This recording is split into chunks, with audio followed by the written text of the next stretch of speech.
सरल चीज सिर्फ ये है, गर्म पानी, थोड़ा सा शहद, थोड़ी सी हल्दी। ये रोग से लड़ने की क्षमता बढ़ाता है। तो वे लोग जो एक जादू की छड़ी की तलाश में हैं, कोई जादू की छड़ी नहीं है। बहुत ही ईमानदार, जिम्मेदार कदम उठाने पड़ेंगे। तो सुबह ही साधना करने के लिए जाने से पहले आपको 8 से 12 नीम के पत्ते मुंह में रखने चाहिए। इसे चबाकर मुंह में रखना चाहिए। मुंह में होना बहुत महत्वपूर्ण है। मुंह के क्षेत्र में ये सबसे प्रभावी होते हैं। तो इसे अपने मुंह में रखें, 1 से 2 घंटे तक चबाएं, वहीं रहने दें। कुल्ला न करें, पिए मत, सिर्फ मुंह में रहने दें। उसी के साथ साधना करें। हल्दी के गोले रोज बनाएं, सुबह इसका सेवन करें और कम से कम 1 घंटे तक कुछ भी न खाएं।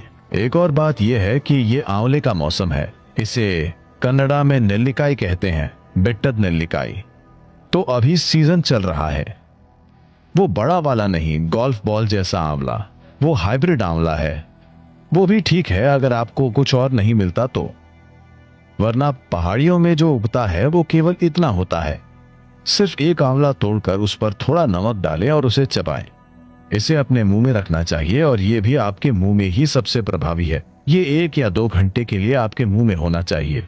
ये सरल चीजें आपके इम्यून सिस्टम को बहुत बढ़ाएंगी। गर्म पानी, थोड़ा सा शहद, थोड़ी सी हल्दी और अगर हो सके तो इसमें थोड़ा पुदीना या धनिया।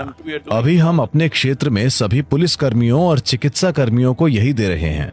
हम उन्हें नीलवेंबू कषायम दे रहे हैं, जो बहुत अच्छा काम करता है। केवल सादा पानी पीने के बजाय अगर वे इसे पीते हैं तो मुझे लगता है कि ये निश्चित रूप से मदद करेगा। उससे मुझे सहायता मिली है।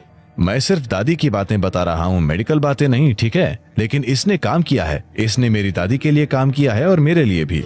एकमात्र तरीका हमारे इम्यून सिस्टम को बढ़ाना है। एकमात्र तरीका जिम्मेदार सामाजिक व्यवहार करना है। यही आगे का रास्ता है और कम से कम 1 या 2 वर्षों के लिए ये एक नई दुनिया है। ये एक अलग दुनिया होगी उससे जिसमें हम रहते आए हैं। योग विज्ञान में कई चीजें हैं जो हम इम्यून सिस्टम को बढ़ाने के लिए कर सकते हैं। अभ्यासों की बात करें तो हम एक बहुत ही सरल, शक्तिशाली प्रक्रिया भेंट कर रहे हैं। वो है सिंह क्रिया।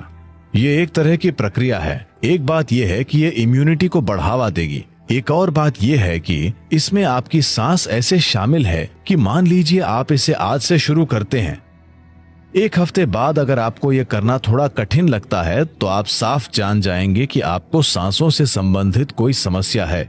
दूसरे लक्षणों से पहले, जिन्हें आप सामान्य मेडिकल रूप से पहचानते हैं, उससे पहले आप देखेंगे कि आप अभ्यास नहीं कर पा रहे हैं। जैसे ही सांसों से जुड़ी कोई वजह होगी तो ये बहुत उपयोगी होगा। अगर आप दिन में 2 बार रोज अभ्यास करें, ये इम्यूनिटी सिस्टम को बढ़ावा तो देगा, पर साथ ही ये एक माप है। अगर आप किसी दिन अचानक इसे न कर पाएं तो आप जान जाएंगे कि आपके सांस लेने की प्रणाली में कुछ गड़बड़ी है। ज्यादातर लोग मरने के बाद ही मिट्टी से संबंध बनाते हैं, पर जीवित होते हुए मिट्टी के साथ संबंध विकसित करना बहुत महत्वपूर्ण है। यहाँ हम इसे पृथ्वी प्रेम सेवा कहते हैं, मतलब कि मिट्टी से बहुत प्यार से जुड़